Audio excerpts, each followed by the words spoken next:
అందరూ కూడా పవన్ కళ్యాణ్ గారు సుజిత్కి కార్ గిఫ్ట్గా ఇచ్చాడు, చాలా హ్యాపీ, ఇది సినిమా సక్సెస్ అయినందుకు, అంత పెద్ద హిట్ అయినందుకు ఇచ్చాడని చెప్పేసి అనుకుంటున్నారు. కానీ దీని వెనకాల ఒక ఎమోషనల్ స్టోరీ ఉందని చెప్పేసి ఇప్పుడు తాజాగా బయటకు వచ్చింది. అసలు ఏంటి ఆ ఎమోషనల్ స్టోరీ, ఎవరికి అసలు? సో మొన్న పవన్ కళ్యాణ్ గారు సుజిత్ గారికి కార్ ఇవ్వడం అందరం చూసాం. సో ఓజీ సక్సెస్ అయిపోయింది, ఓజీ మామూలు హిట్ కొట్టలేదు.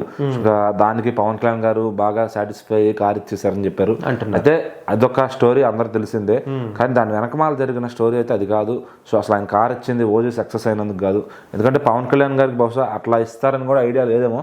జస్ట్ ఏమన్నా ఆయన వాచ్ గిఫ్ట్ అని అట్లా ఇస్తారన్న డైరెక్టర్కి సర్ప్రైజ్ ఇచ్చారు అంటే అదే అనుకున్నారు, ఓజీ హిట్ అయినందుకే ఇచ్చారని ఆల్మోస్ట్ మీడియా కూడా ఫిక్స్ అయిపోయారు. కానీ దాని వెనకమాల బ్యాక్ స్టోరీ ఏంటి అంటే, పవన్ కళ్యాణ్ గారు సుజిత్ గారికి కార్ ఎందుకు ఇచ్చారంటే, కారు ఓజీ సినిమా షూటింగ్ జరుగుతున్నప్పుడు అంతా అయిపోయింది, పవన్ కళ్యాణ్ గారు డేట్స్ అంతా కుదిరిని, అంతా షూటింగ్ చేసేసారు.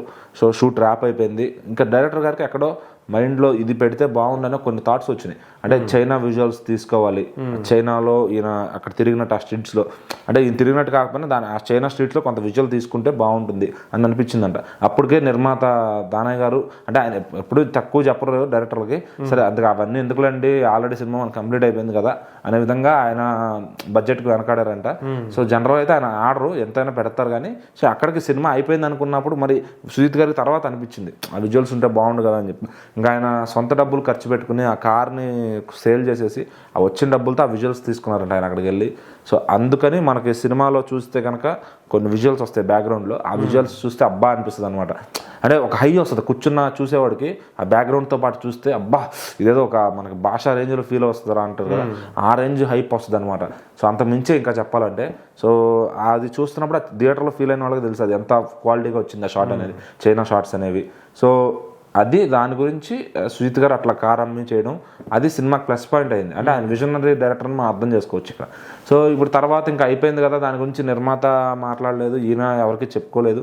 సో అది తెలుసుకుని పవన్ కళ్యాణ్ గారు మళ్ళీ ఏదైతే కార్ అమ్మేశారో అదే కార్ని కొత్తది ఆయన గిఫ్ట్ ఇచ్చారనమాట. అంటే ఒక సినిమా కోసం తను అంత తపన పడ్డాడు, మనం ఇంత కొంచెం తీసిస్తే ఏం పోయింది. సో పవన్ కళ్యాణ్ గారు కూడా ఆయన పెద్ద మనసు ఇక్కడ చాటుకున్నారనమాట ఇది ఇచ్చి.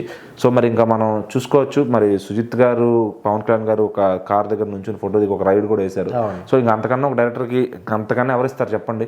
సో కుదిరితే ఇంకొక అవకాశం ఇవ్వాలని ఫ్యాన్స్ ఎప్పుడు కోరుకుంటూ ఉంటారు, ఎందుకంటే ఆ ఓజీ ఇచ్చిన సంతృప్తి, అవుట్పుట్ అది ఫ్యాన్స్కి బాగా నచ్చింది. ఇలాంటి డైరెక్టర్ కావాలరా మన హీరోకి అని చెప్పి. సో తక్కువ లెంత్ ఉన్నా కానీ ఉన్నంతలో చాలా బాగా తీసుకొచ్చారు ఓజీలో. సో అది కావాలి, హీరోని అట్లా వాడుకోవాలి అని చెప్పి ఫ్యాన్స్ భావిస్తున్నారు. మళ్ళీ ఫ్యూచర్లో పవన్ కళ్యాణ్ గారు ఇదే డైరెక్షన్ ఛాన్స్ ఇస్తారు, ఆ ఓజీకి సీక్వెల్ ఇంకేమైనా ఉంటుందేమో చూడాలి.